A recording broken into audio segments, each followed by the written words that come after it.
नमस्कार दोस्तों, मैं हूं निशा और आप देख रहे हैं जेपी हरियाणा। इस वीडियो में हम चर्चा करेंगे हरियाणा में नई सरकार के गठन की। नई भाजपा सरकार के नेतृत्व को लेकर हमें किसी तरह का संशय नहीं है।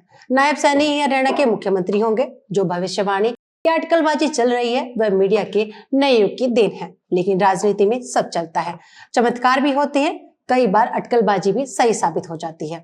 और जब इस तरह के चमत्कार का दावा करने वाले सही साबित होते हैं तो खुद डींग हाँकने से नहीं चूकते।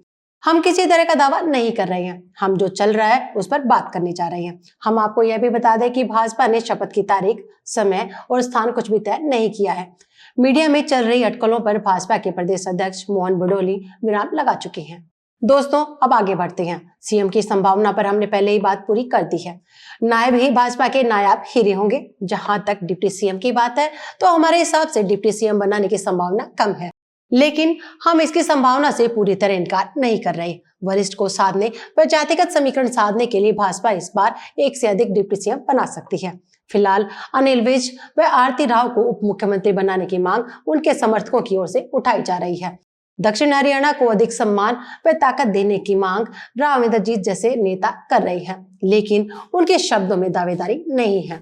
राव भाजपा को अहिरवाल बेल्ट का ध्यान रखने की सलाह दे रही हैं। इस बीच राव नरबीर सिंह के भी दिल्ली में मंत्रियों से मुलाकात की खबरें चलाई जा रही हैं। उन्हें भी डिप्टी सीएम का दावेदार बनाया जा रहा है। कुछ राजनीतिक समीक्षक दलित वर्ग से एक डिप्टी सीएम बनाने की बातें कर रहे हैं, लेकिन क्या होगा यह मोदी और शाह या उनके जोड़ीदार के अलावा कोई नहीं जानता। हमारा मानना है कि धर्मेंद्र प्रधान, मनोहर लाल, नायब सैनी और पूनिया की राय भी कहीं न कहीं महत्व देगी, लेकिन हम अपना दृष्टिकोण पहले ही बता चुके हैं। भाजपा ने अगर आरती राव को बैकफुट पर रखने की सोची तो संभव है राव इंद्रजीत सिंह का राज्य मंत्री का दर्जा बढ़ाकर कैबिनेट का दर्जा कर दिया जाए। लेकिन जिस तरह का प्रदर्शन भाजपा ने किया है उसमें राव इंद्रजीत सिंह के योगदान को देखते हुए भाजपा शायद ही आरती सिंह राव को इग्नोर करे। वैसे सीटों की संख्या को देखें तो अब भाजपा किसी तरह के दबाव में नहीं है। तीनों निर्दलीय भाजपा की बनने वाली सरकार को समर्थन देने का ऐलान कर चुके हैं। मतलब भाजपा का कुनबा बढ़कर अब 51 हो गया है।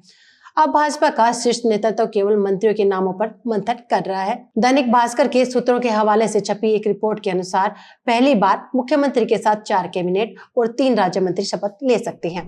कैबिनेट मंत्रियों में मूलचंद शर्मा, महिपाल ढांडा, अनिल विज व कृष्ण बेदी के नाम हो सकते हैं, जबकि राव नरबीर सिंह, आरती सिंह राव, डॉक्टर अरविंद शर्मा, श्रुति चौधरी, हरविंदर कल्याण व जगमोहन आनंद को राज्य मंत्री बनाया जा सकता है। हम इस सूचना से एक नाम को छोड़कर सहमत हैं। हमारा मानना है कि राव नरबीर सिंह वरिष्ठ विधायक हैं, उन्हें कैबिनेट की कुर्सी ही मिलेगी।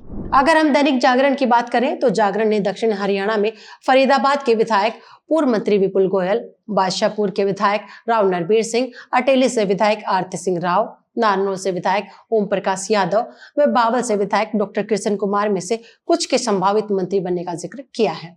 हम जातिगत समीकरण को देखें तो भाजपा ने इस बार जिन 11 पंजाबी उम्मीदवारों को टिकट दी है उनमें से 8 ने चुनाव जीता है। इसमें अनिल विज ही सबसे वरिष्ठ हैं।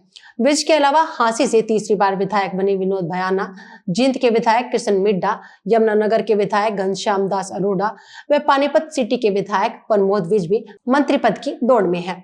हालांकि बड़खल से धनेश अदलखा, करनाल से जगमोहन और सोनीपत से निखिल मदान ने पहली बार चुनाव जीता है, लेकिन भाजपा राजनीतिक कारणों से धनेश अदलखा या जगमोहन आनंद में से किसी एक को मौका दे सकती है। अनुसूचित जाति वर्ग की बात करें तो इसराना से चुनाव जीते राज्यसभा सदस्य कृष्ण पवार और नरवाना से चुनाव जीते पूर्व मंत्री कृष्ण कुमार बेदी में से किसी एक को मौका मिल सकता है। ब्राह्मण समुदाय से फिलहाल बल्लभगढ़ से चुनाव जीते पूर्व मंत्री पंडित मूलचंद शर्मा का नाम लिया जा रहा है। अब देखना यह होगा कि इन नामों में से किसकी लॉटरी खुलेगी।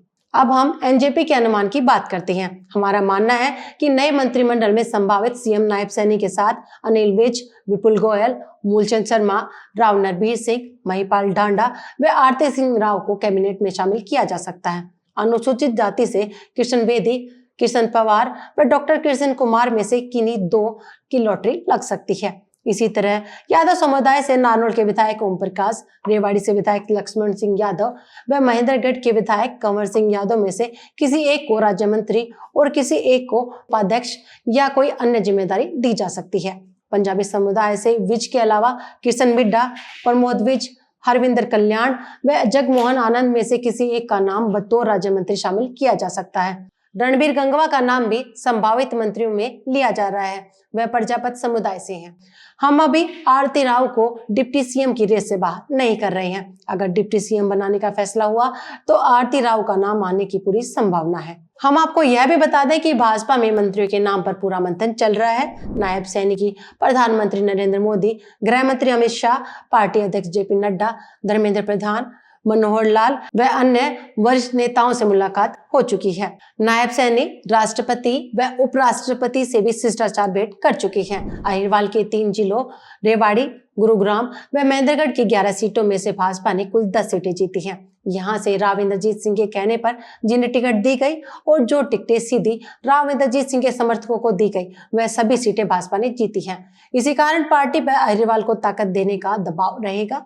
यहाँ पर जाट गैर जाट की राजनीति के बीच राव इंद्रजीत ने जाटों को भी कुछ हद तक साधने का प्रयास किया है। राव की ताकत को भाजपा ने शानदार ढंग से इस्तेमाल किया, अपनी ताकत के साथ उनकी ताकत मिलाई। इसी से 1 और 1 11 का गणित सदा।